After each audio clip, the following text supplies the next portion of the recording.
Good afternoon, New Orleans, or wherever you may be. It's 4 o'clock Wednesday, so time for the Baldy and the Blonde Show. I'm the amazing Tom Kowitz with the brilliant Michelle Godin. Say hello, Michelle. Hello, Tom. Are you okay today? Not really. You want to tell everybody? Well, I've had a little something that started with the pollen and ended up worse. Ended up with cough medicine, Yes. and now you're a little looped, or is that what you're saying? A little bit. Vitamin vegemin comes to mind. Vitamin. All right, so for that reason, I kind of like take charge of things for now, because who knows where you might take us. Who knows where this fluffy brain might go. So two things in the news, two important stories in the news that are both going to be breaking shortly after we're off the air this evening. One is the scheduled launch of Artemis II, and the other is Trump's big announcement tonight from the White House. I think that's, tonight at 8 our time? I don't know, 7 or 8. And so we're just going to chat about what we think might come. We're going to guess what we think that might be. But first, I do want to talk about this Artemis II launch. Yes. And about what to expect, because, I'm surprised at the number of people, when I talk to them about this, they think we are landing this on the moon, and we're not. Why would we think that? We've done it 60 years ago. The point is, it's never been the plan for this. This has been in the works for years, and it's never been in the plan that this will land on the moon. But when people see headlines, they see going back to the moon. Yes. But they don't read the story. They assume that the Artemis II this mission will be landing on the moon. It's not.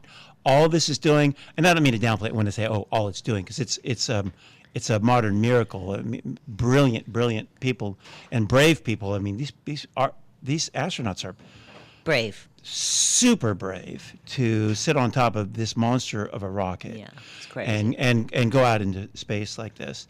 So I don't mean to diminish that when I say all they're doing, but I'm comparing it to what Apollo 11 did. So then it is diminished by comparison. Sure. Apollo 11, 1969, July of 69. I think it was July 20th of 69. So it landed on the moon. The lunar module landed on the moon. The command module with Michael Collins orbited the moon for 21 and a half hours. I think it orbited like 13 times. And then the lunar module, the Eagle, launched from the moon, rendezvoused with the command module, and they made their way back to Earth. So what Artemis II is doing is making one pass around the moon, and not even a full orbit. It's actually in moon orbit for about half of a circuit, and then coming back. So it is an amazing, the brain work and the technology and the bravery behind that is astounding. But we have to admit, it doesn't stand up at all to what they did in Apollo 11. Would you agree? I agree 100%. Okay. So for that reason, I am really, really skeptical that they pulled off what they said they pulled off in July of 1969, when what they're doing today is one pass around the moon. So let me sum that up. All these years later. What you're saying is, you do not believe that we landed on the moon. I didn't say that. I said I'm skeptical because their story doesn't add up. Okay. Skeptical. Because their story just doesn't add up. And one thing that I've always wondered about, I'm no scientist, I'm no astronaut, and I'm not even smart. I'm just a bald guy in a booth. But they, with Apollo 11, the first moonwalk, that was with Neil Armstrong and Buzz Aldrin,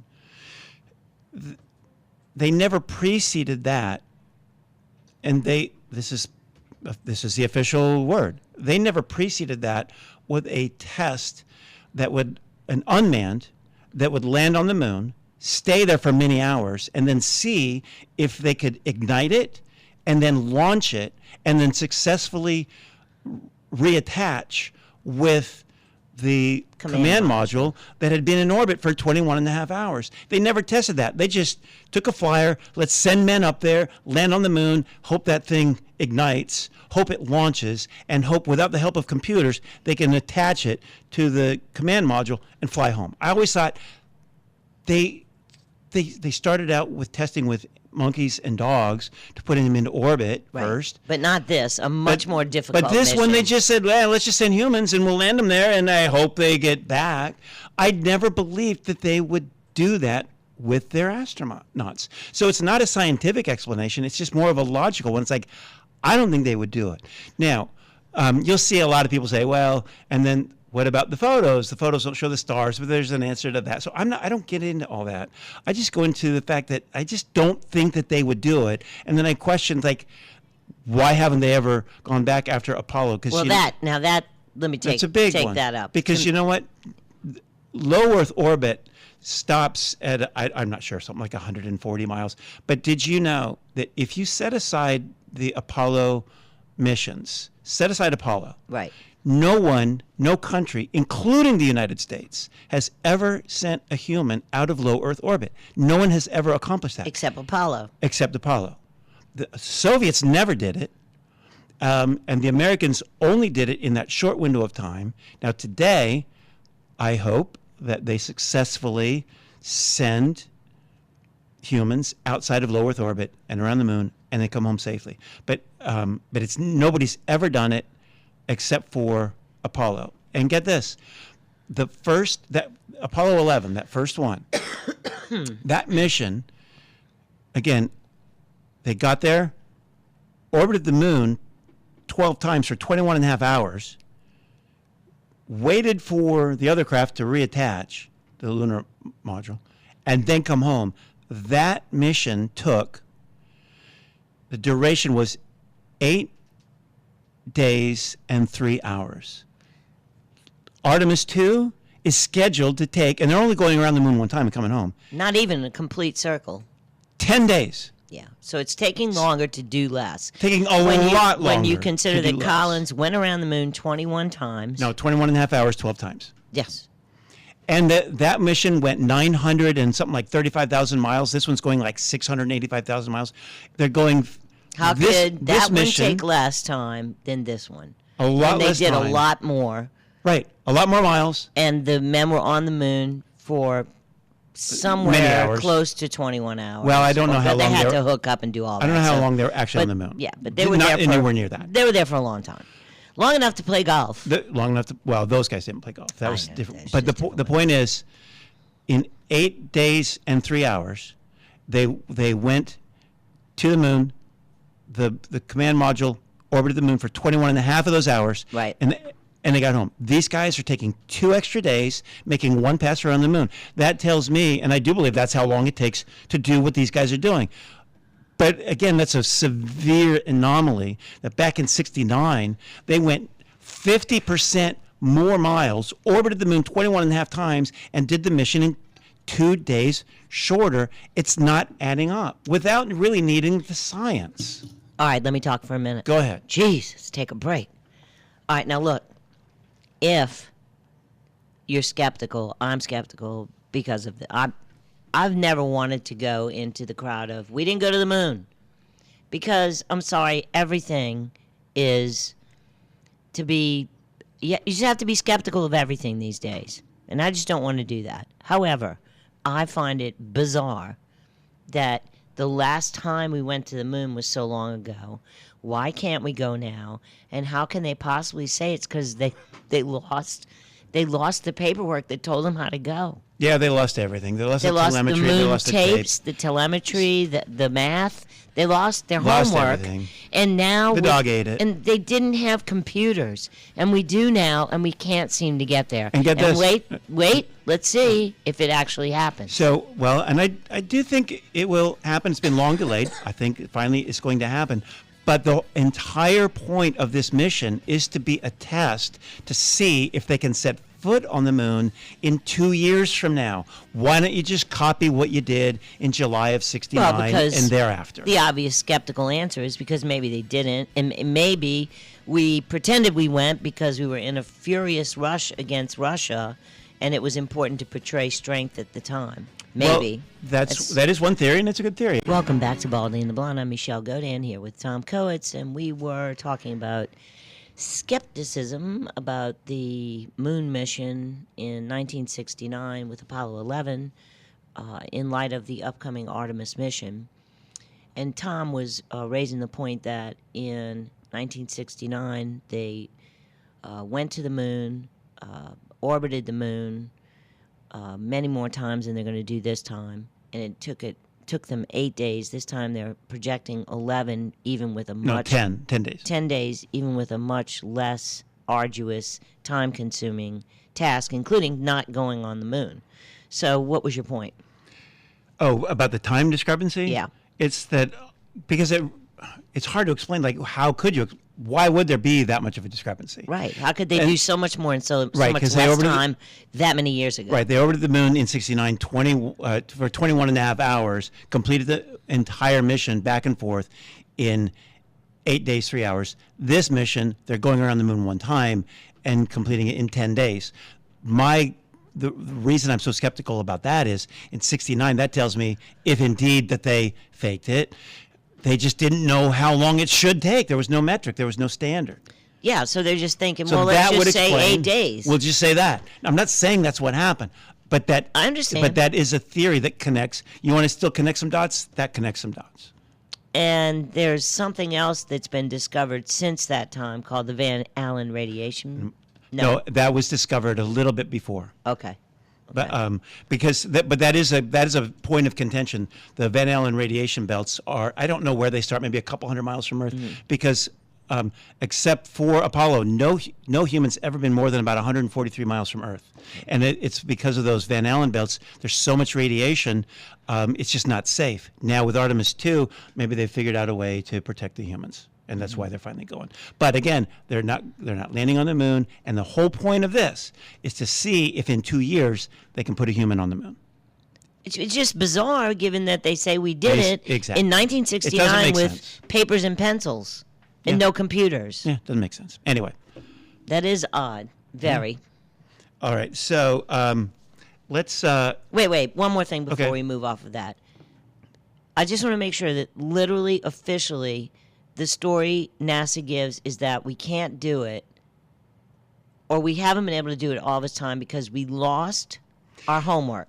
I don't think that they've ever said that that's why. I think that they, in other words. But they do say they lost yes, the yes, but they don't connect. telemetry. But they don't connect those two things and say that's why we haven't gone back. Okay. I've never heard that statement. And they've lost the original tapes from the moon. Yeah. And pretty soon they're just going to lose the moon and say, of course we can't go back. We lost the moon. All right. It is really weird. All right. Let's move on to tonight. I think it's 8:00 Central. Yes. That Trump will be giving some what they're calling a big important speech regarding Iran. So you and I haven't even compared notes regarding that. I'm curious to see what you think. So I'll throw it your way. My speculation is we are going to declare victory and say we're leaving. Period. That's what we're going to do. Do I think that's actually true?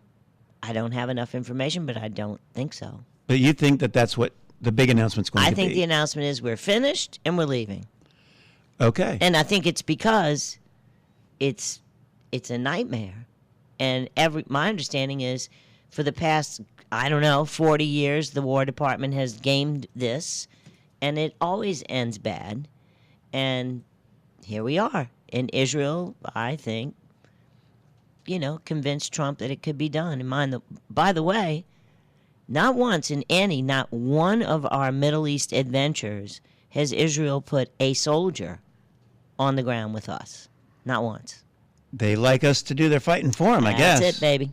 Mm-hmm. So, okay, that's interesting you said that because honestly, that is my exact take. I think that's what's going to happen. I'd be shocked if he said we're going in with boots on the ground. Yeah, we have 10,000 troops going in. Now, I know that recently they did send some more over there, but I don't think that he's going to be announcing an escalation. I hope not. Catastrophic. My reasoning, and it's not just wishful thinking, I'm not just hopeful that he's going to say it. I really do think that that's going to be for the reasons you said. Also, though, that NATO countries, Western European countries, they're not stepping up. No. In fact, they're expressly saying you can't use our airspace, some of them, that sort of thing.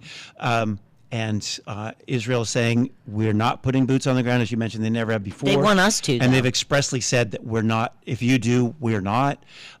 It's obviously unpopular. I mean, I don't put a lot of weight in the polls, but it is true that the polls show that it's unpopular. It's pretty obvious that it would cost a lot more money, because they always do, cost a lot more money, time, treasure, blood, lives than they first project. He knows it's not popular. And even though he's not always the best judge of things, I think he can see. Well, we shouldn't go forward. What he's not a good judge of is his advisors. Some of them are just terrible, and if he likes you, he believes you. He likes Netanyahu. So, and I think he was sincere when he was running and said no new wars. I think a lot of people like me supported him because we were sick of the forever wars, and he cannot say that MAGA is now Mark Levin and Lindsey Graham, and he has said that, and that's just insane. Let me play this. I've got a clip from May 27, 2024. Here you go. Okay. I look at your policies, I see secure the borders, bring jobs back. I look at the Democrats and many Republicans, and it's foreign war and foreign expansion. That's right. What is that? I think it's just a failed mentality. It's crazy. You can solve problems over a telephone. Instead, they start dropping bombs. I see recently they're dropping bombs all over Yemen. You don't have to do that. You can talk in such a way where they respect you and they listen to you. Right on. That's the man I voted for. Right there. Right. That's who you voted for. And he has been that guy. I know. For, 40 years, going back to Oprah. I'm clueless as to what is going on right now. But But I'm not happy about it. I'm hoping it's that guy who's in the Oval Office tonight giving whatever announcement he's giving. I have heard what I think is a pretty reasonable explanation for why he went for this, which was the tremendous success of the Venezuela in and out, quick.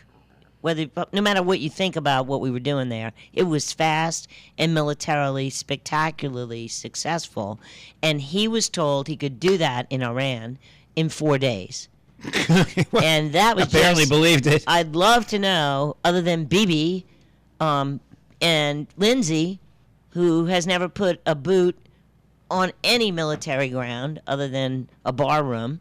I don't know who told him that, but maybe a high-heeled boot. A high-heeled boot for sure. Okay, so there is another chance that this announcement could be the exact opposite. Could be terrible. Because reportedly there has been, although I'm really suspicious about these reports. When you hear it openly on the news that we might go in with a small tactical group to get their uranium, it's like, how is this on the news? The only reason that's on the news is because Washington wants it to be on the news. Yeah, it's on purpose. Right. I mean, it's not a leak. It's not a leak. Right. And we don't announce our war war plans, so no. Right. So there is a chance that maybe that's the announcement. Like, folks, the big war's over, but we got to get them to negotiate away the uranium that they currently have, and if they won't negotiate it away, we're going to go get it.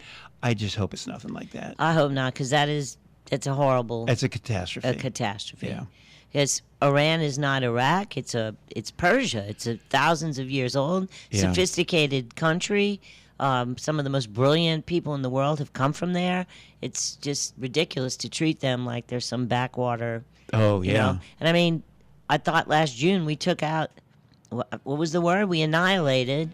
Obliterated their nuclear capabilities. Apparently not. So I saw an interesting meme today. Somebody had overlaid a map of Vietnam over a map of Iran, and basically saying, "Here, do the math." Well, Vietnam didn't work out so well for the Americans. 67,000 dead Americans. And over the course of, total in maybe 14 years or something like that, and scores dead and nothing accomplished. Nothing. And then you look at something long and drawn out in Iran.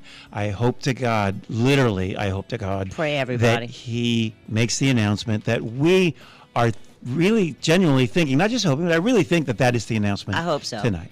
Welcome back to the Baldy and the Blonde Show. I'm Tom Coates with the brilliant, beautiful blonde Michelle Godin. Oh, Tom. So we're going to change directions, Michelle, I know you have an article I that do. you wanted to talk about. So Well, go for it. I was very much, as was Tom, as were most of you, our listeners, against being an experimental lab rat for Pfizer and Moderna and being subjected to a shot that had never really gone through appropriate testing and was being used under experimental use, which meant for the manufacturers zero liability for the deaths and injuries caused, which were many.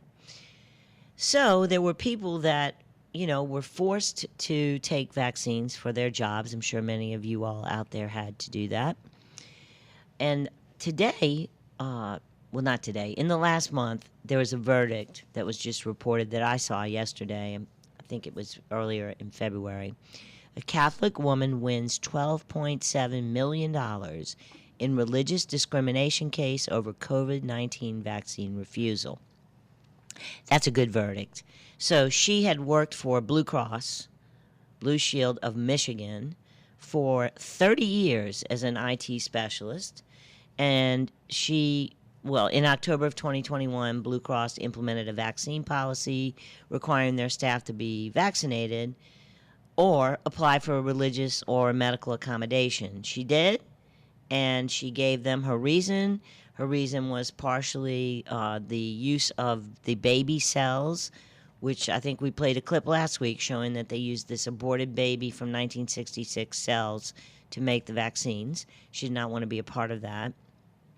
And nonetheless, they denied her an accommodation. There's more details to it, but she sued. She won $12.7 million, and I think it's great. Absolutely. Yeah. In fact, I want to play that Fauci clip. Yeah. This is the kind of pressure that she and all of us were under. Yeah. So this and is. it shows you his compassion. Oh, yeah, it does it. And, yeah. And here we go. This was something we tried to play last week. Here and we we go. had a little Nah, it's because I was stupid. That's whatever. Here we go. Once people feel empowered and protected legally, you are going to have schools, universities, and colleges are going to say, you want to come to this college, buddy? You're going to get vaccinated. Lady, you're going to get vaccinated. Big corporations like Amazon and Facebook and all of those others are going to say, you want to work for us, you get vaccinated. And it's been proven that when you make it difficult for people in their lives, they lose their ideological bullshit and they get vaccinated. Isn't that kind? So he calls her belief BS. ideological BS Yep. when she does not want to be injected with DNA of an aborted fetus from the 60s. Right. How's that BS? And she, and he's saying, you'll get that vaccine, Bubba. Yeah. If Oh, we yeah. put enough pressure on you. Well, and that's the kind of pressure this woman and all of us Yes. were under, and she stuck to her principles. She stuck to her ideological BS Yes. and wrote it out and got fired, and in the end got this giant award. Absolutely. So good for her. And good for her. And, a lot of us, I don't mean to be on a high horse about this because I am, my own company. Tom and I are working together. Tom, why didn't you get the vaccine? I told you to get it.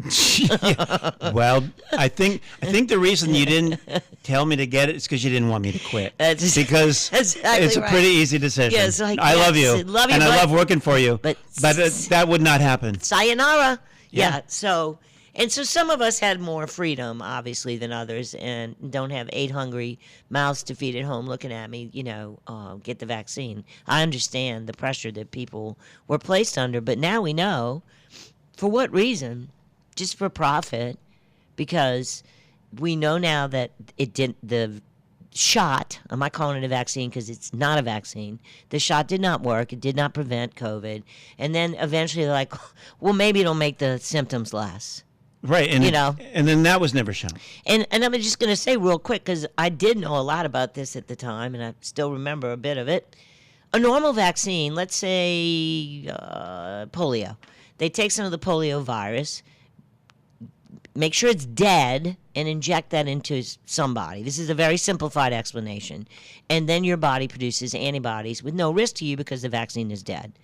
However, with regard to these mRNA vaccines, quote unquote, they took mRNA that produced the spike protein that caused the virus to cause your body to have an immune response, turning your body into a spike protein producing machine. I mean, I think it's like Frankenstein, and it was supposed to stay in your arm, and instead they found these spike proteins in people's hearts, all of your organs. So, your body's a spike protein machine. Well, and since then, the term vaccine, the definition, has been changed. Isn't that something? Right. So now that falls under, now it technically falls under that category. Yeah. But if it already did fall under that category, why would you have to change the definition? It didn't. It was didn't. not a true vaccine. It was not. Right. It was a shot. It was an injection. And it was emergency use authorization the entire time. Don't tell me otherwise, because if you look into it, you will see the one time they finally got something called Comirnaty, they never used it. They used the emergency use approval because they had liability exemption. They could not be found liable if you died. That's convenient.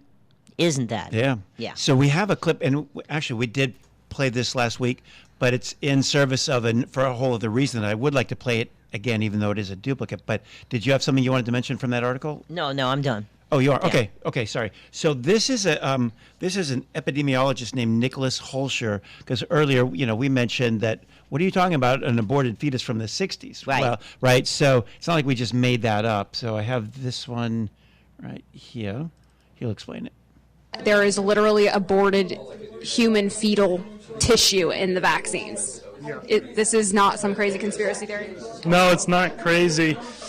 A study came out in 2015 that looked inside of MMR vaccine vials for any DNA. And they literally found in these MMR vaccine vials, there was trillions of fetal DNA fragments. So this is DNA from an aborted fetus that was aborted in the 1960s. They have an immortal cell line. They use as factories to make the MMR vaccine proteins. So they're using fetal DNA. They don't clean it well. And so in the vials, you'll have DNA from that 1960s fetus injected into your own child. And that can integrate into genomes, by the way. They demonstrated that in that 2015 study. So, and it inserts in points in the genome associated with autism. So you can't even make this stuff up. And it can maybe cause cancer. It's what's called insertional mutagenesis. You have foreign DNA get inserted into your own that can possibly cause cancer. That's probably why we see higher cancer rates in vaccinated children. Okay, so he was obviously talking about a precursor to, or not just a precursor, but vaccines, the MMR, well before this.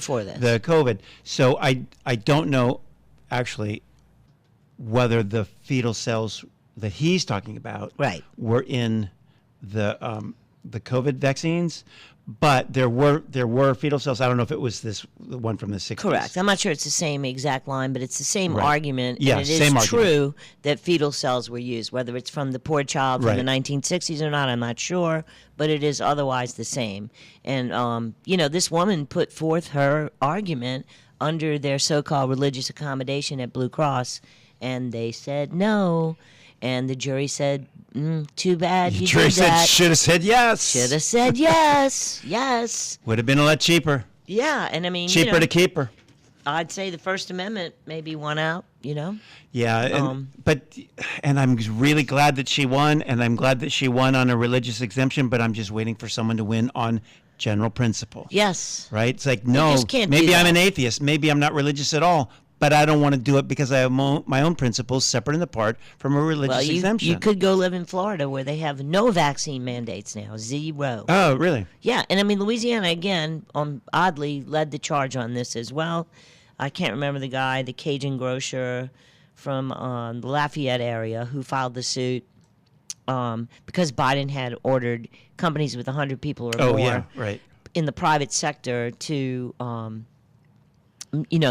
they could mandate vaccines, and that case was won by some lawyers from Louisiana. Oh, nice. Yes, including Sarah Roy Harbison and others. And so that was, we were kind of on the leading edge for some reason on many of the freedom issues. On a few fronts during COVID. Yeah, the one we talked about last week about censorship. So, amazing. So when we get back, we're going to talk about something a little hopeful.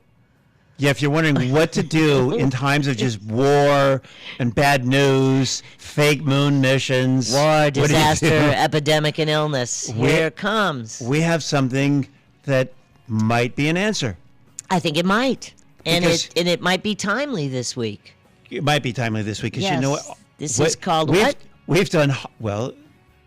What is what called what? Holy Week. It's Holy Week. Yes, it is. So we've done. I've lost track. It's upwards of 300 shows. Yes. And almost, I would say, 299 have been bad news. I'm This getting sick of bad news.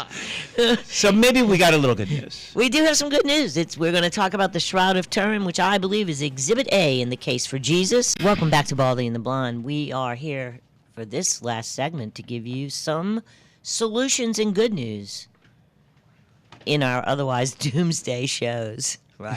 I know. it's not That's a our good way to fault. put it. Yes, right. It's not our fault. We just call it out. We voted for Make America First, and I that meant didn't. no war. No war. I set voted out for the it. vote. Sorry. I didn't trust it. Right. Exist. Why do we think this one? Hello? I didn't do that. Hey, Tucker Carlson. All right, we're going to Hey, talk Tucker, about what's up? What's up, Tuck? We're going to talk about the Shroud of Turin, which, if you don't know, is a 14-foot linen cloth, and it's believed by many Catholics and Christians to be the burial cloth of Jesus. And if you've ever seen it, it bears the front and back image of a crucified man whose wounds match the gospel accounts in remarkable detail. Over 100 scourge marks, the cap-like pattern of puncture wounds, which, you know, nowadays we think that the crown of thorns was actually a cap that pushed all the way around and down on top of his head. Nail wounds in the wrist, and a spear wound in the side. Blood flows consistent with the Roman crucifixion practices. And so, I don't know, but I think All of if that I was shown- trying a case, I'd make that Exhibit A in the proof of Jesus' existence. I want to point something out. Yes. I was embarrassingly late in life, maybe mid-20s, before I knew. But I just knew what I knew culturally and Yeah. what I was seen, reported. I knew the image of the face, Yeah. but I did not. I thought it was limited to the face. Oh, that's. I did not that's know- Zavarium. I think it's Zavarium. I didn't know that it was the entire body Yes. well, until pretty late in life. That was kind of embarrassing. It's very miraculous. And I mean, the blood evidence is AB.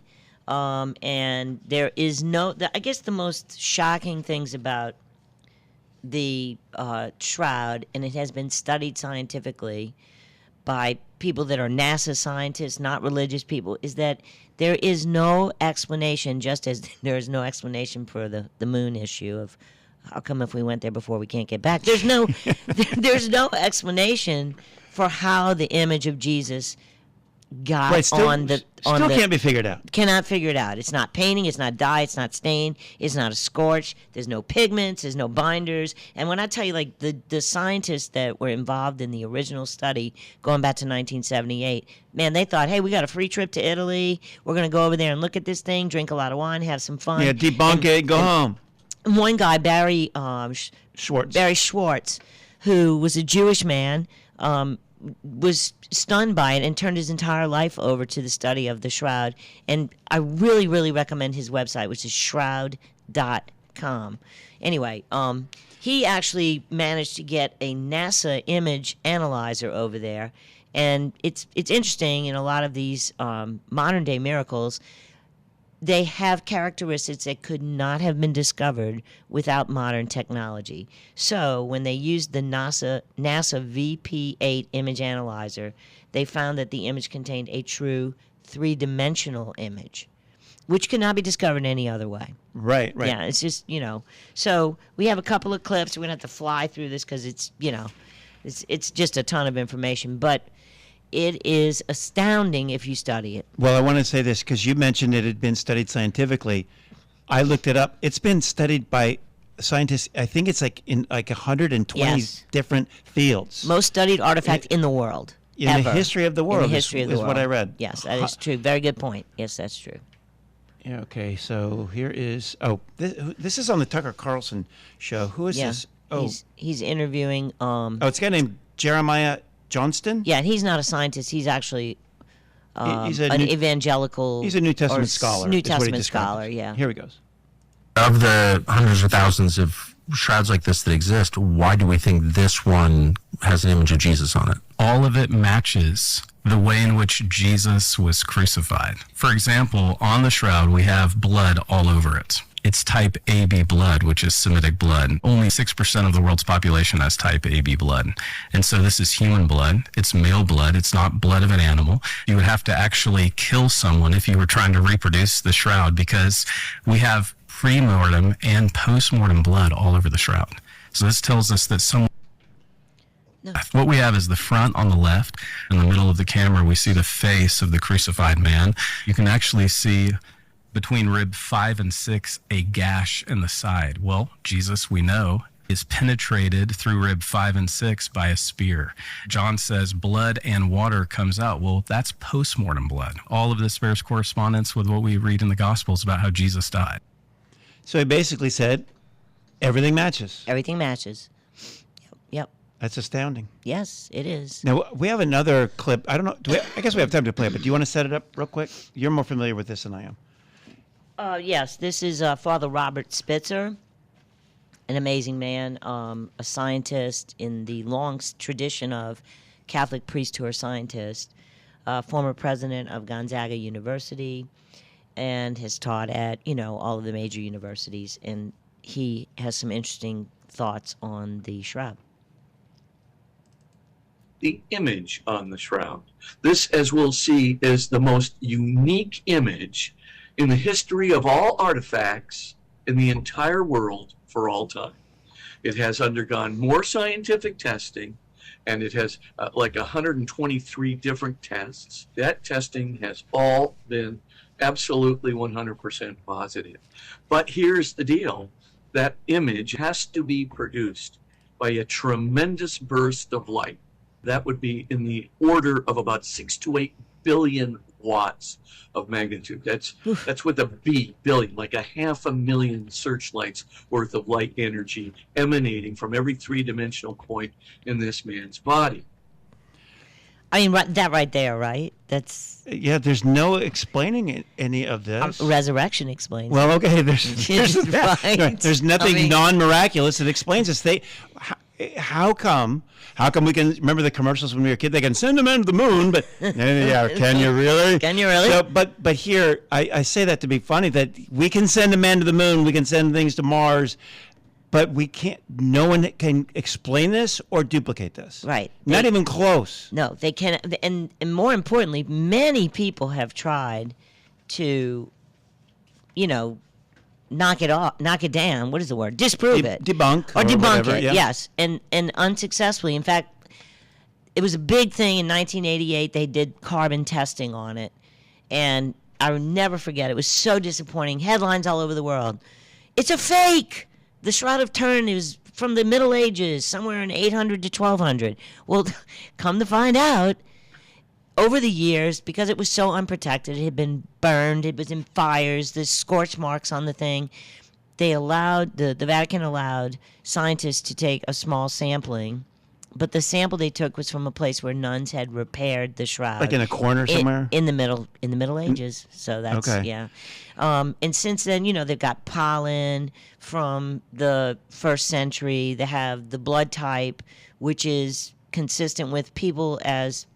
I don't know if he said it or if I read this in an article, but it's people that no longer exist. Well, that was the DNA. The DNA. The DNA taken from the shroud. Yes. Is not from anybody in the Middle Ages, because No. obviously a lot of people have handled the shroud over these centuries. Yes. But the DNA that they detected was from an ancient people from many thousands Yes. of years ago. It wasn't Joe the dairy farmer from the year 1200. Right. Right. Yeah. So it's just amazing. And the scientist that went, it's called STERP, the scientists that went to the original examination, most of them remained, wholeheartedly involved with this project for their lives. And this was back in 78. In fact, the man who did shroud.com just died a couple of years ago, but I highly recommend shroud.com.